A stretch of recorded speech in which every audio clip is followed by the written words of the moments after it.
Hello everyone, my name is Eizad Zamanie and my matrix number is BM24110088 and this is my SSM video assignment. Now I know you guys are wondering why did this guy show mini love sign to me at the start of this video. Well, that's because today we're going to dive into a topic that involves the heart, lung, esophagus and the other structures in the thorax area. The name of the medical specialty is Cardiothoracic Surgery. Alright, let's get into it.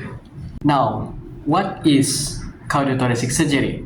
Well, it is a medical specialty that treats the diseases that affecting the chest.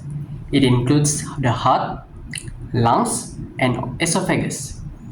Procedures like open heart surgery, coronary artery bypass grafting, and heart transplants, these are all examples of the job scope of the cardiothoracic surgeons. The person at your screen right now is Dr. Velavan Jivanandam. He is a specialist in advanced heart failure surgery and also a recognized expert in high-risk cardiac procedures. And guess what? He has done over 1,000 heart transplants.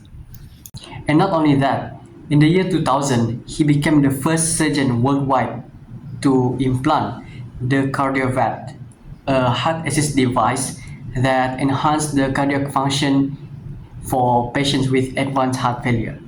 Isn't that awesome? Alright guys, for anatomy part, we're going to the Medical Museum of FPSK. Let's go!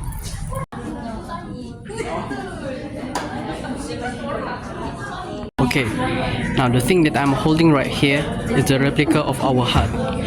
So the heart is an organ that is responsible in pumping the blood throughout our whole body. And it consists of myocardial muscles. Now let's see the inside of it. Ta-da! So as you can see here, our heart consists of 4 main chambers. We have 2 atria and 2 ventricles. Here is the right atrium, here is the right ventricle, and right here is the left atrium, and this is the left ventricle. We also have 3 great vessels here. We call this as vena cava, the aorta, and also the pulmonary trunk.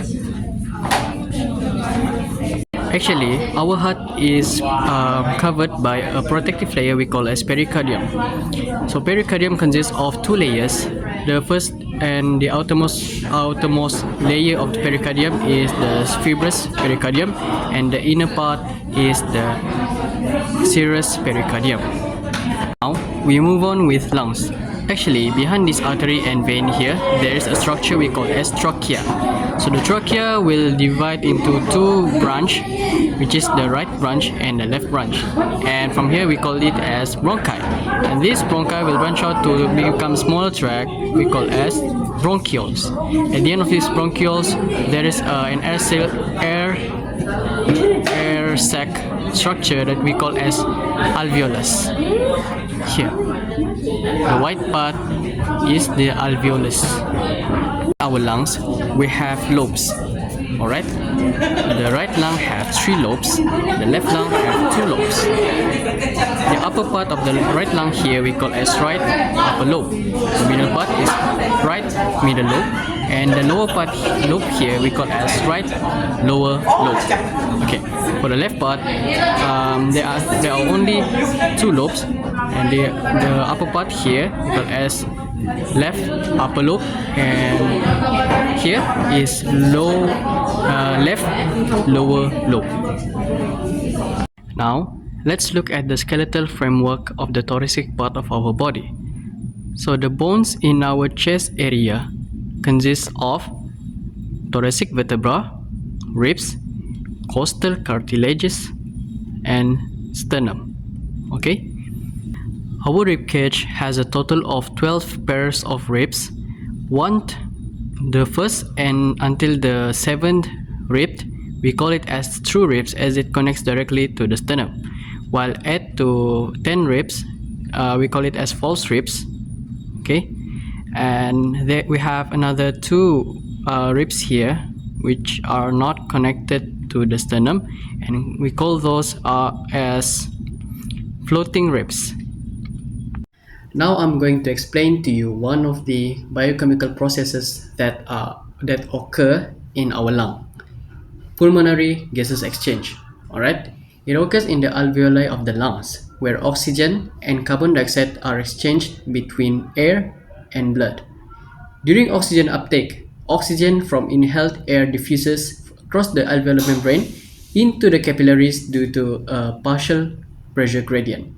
The hemoglobin in red blood cells binds with oxygen to form oxyhemoglobin, while during carbon dioxide removal, carbon dioxide, which is a byproduct of cellular respiration, diffuses from blood into the alveoli for exhalation.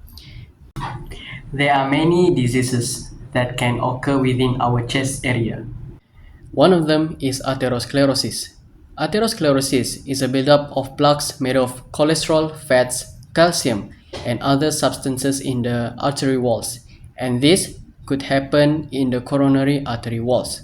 And as I mentioned earlier, coronary artery located in our heart, it supplies blood to our heart muscles. So, if this artery got blocked by plaques, the blood cannot be supplied to the heart muscles, and this could cause dysfunction of the heart muscles.